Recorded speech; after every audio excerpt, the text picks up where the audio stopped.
Hello everyone, আসসালামু আলাইকুম। Welcome back to my channel. আজকে আমি আপনাদের সাথে শেয়ার করব 1.5 পাউন্ড ওজনের রসমালাই কেক। আমি আজকে কোনো কেকের রেসিপি নিয়ে আসি নাই, আজকে দেখাবো ডেকোরেশন ভিডিও। আপনারা পুরো রেসিপিটা দেখতে চাইলে আমার আরেকটা আগের রেসিপি দেওয়া আছে রসমালাই কেকের, আমি ডেসক্রিপশন বক্সে লিঙ্কটা দিয়ে দিব, আপনারা চাইলে ওইখান থেকে দেখে নিতে পারেন। চলুন তাহলে ভিডিওটি দেখে নেওয়া যাক। এখানে আমি একটা 1.5 পাউন্ড ওজনের স্পঞ্জ কেক নিয়ে নিয়েছি। বোর্ড নিয়ে নিলাম 10 ইঞ্চি। বোর্ডে সামান্য পরিমাণ ক্রিম দিয়ে একটা কেকের স্লাইস বসিয়ে দিলাম।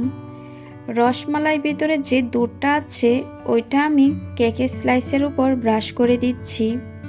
ভালোভাবে আমি দুধটা দিয়ে দিব। সুগার সিরাপ হিসেবে অন্য কিছু ব্যবহার করতে পারবেন না, যে রসমালাই ভিতর দুধটা আছে ওইটাই দিতে হবে। এবার পরিমাণ মতো ক্রিম দিয়ে আমি প্যালেট নাইফের সাহায্যে সমান করে দিচ্ছি। ভালোভাবে সমান হয়ে গেলে এবার আমি দিয়ে দিচ্ছি রসমালাই। আমি একটু কেটে কেটে দিয়ে দিচ্ছি রসমালাইগুলা। রসমালাইটা অবশ্যই যার যার পছন্দ মতো দিতে পারেন, কেউ কম বা বেশি এরকম।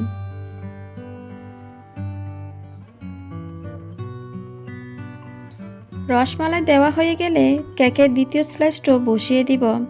একটু চেপে দিব কেকটা যেন নড়ে না যায়। এবারে আবারও দিয়ে দিচ্ছি সুগার সিরাপ। সুগার সিরাপ দেওয়া হয়ে গেলে অল্প পরিমাণ ক্রিম দিয়ে ক্রাম কোটিং করে নিব। ক্রাম কোটিংটা করতে হয় উপরে যে কেকের গুঁড়া আসছে, এটা পরবর্তীতে ক্রিম দিলে তখন উঠে আসবে না। ফ্রিজে রেখে দিব 1 ঘন্টার জন্য, কেকের ক্রিমটা যেন সেট হয়ে যায়। চলুন তাহলে 1 ঘন্টা পর ফিরে আসি।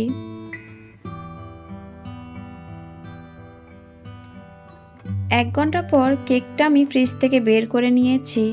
আবারও ক্রিম দিয়ে দিলাম। কেকের সাইডে ভালোভাবে আমি ক্রিম দিয়ে দিচ্ছি।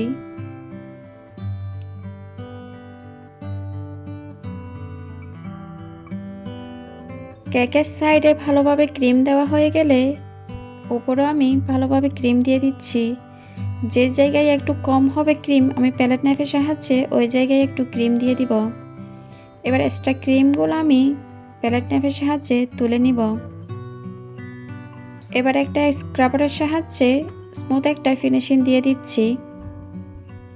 কেকের সাইডে স্মুথ একটা ফিনিশিং চলে আসলে প্যালেট নাইফের সাহায্যে উপরে আমি একটু স্মুথ করে নিব। আর স্মুথ ফিনিশিংটা চলে আসলো। এবার আমি ছোটো একটা নজল দিয়ে কেকের সাইডে আমি ছোটো করে করে ফুল দিয়ে দিচ্ছি। এটা অবশ্য বলে বোঝানো যাবে না, আপনারা একটু স্ক্রিনে লক্ষ্য করুন কিভাবে করা হচ্ছে। কেকের সাইডে যখন ফুলগুলা হয়ে যাবে, এই নজল দিয়ে আমি মাঝখানে একটা দাগ টেনে নিব। আপনারা অবশ্যই স্ক্রিনে দেখে নেন কিভাবে করা হচ্ছে।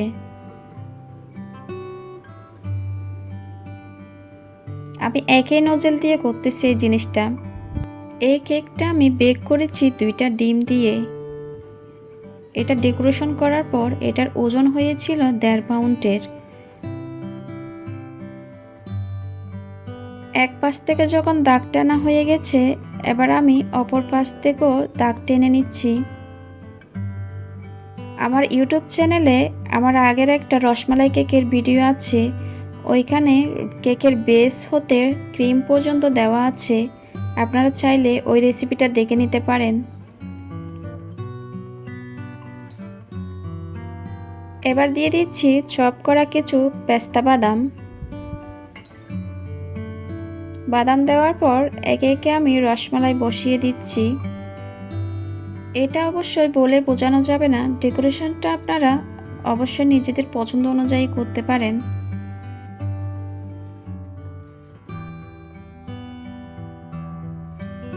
উপরে ডেকোরেশনটা হয়ে গেলে একই নজল দিয়ে আমি নিচে একটা বর্ডার করে নিচ্ছি, দেখতে আরও ভালো লাগার জন্য। দেখলেন তো কত সহজে একটা রসমালাই কেক ডেকোরেশন করা যায়। আমি আশা করছি আমার আজকের ভিডিওটা আপনাদের ভালো লাগবে। আমার ভিডিও ভালো লাগলে অবশ্যই আমার চ্যানেলটা সাবস্ক্রাইব করবেন ভিডিও রিলেটেড কোনো কোয়েশ্চেন থাকলে সেটা আমাকে কমেন্ট সেকশনে গিয়ে কমেন্ট করে জিজ্ঞেস করবেন। আজকের ভিডিও দেখার জন্য আপনাদেরকে অনেক ধন্যবাদ। সবাই খুব ভালো থাকবেন। আল্লাহ হাফিজ।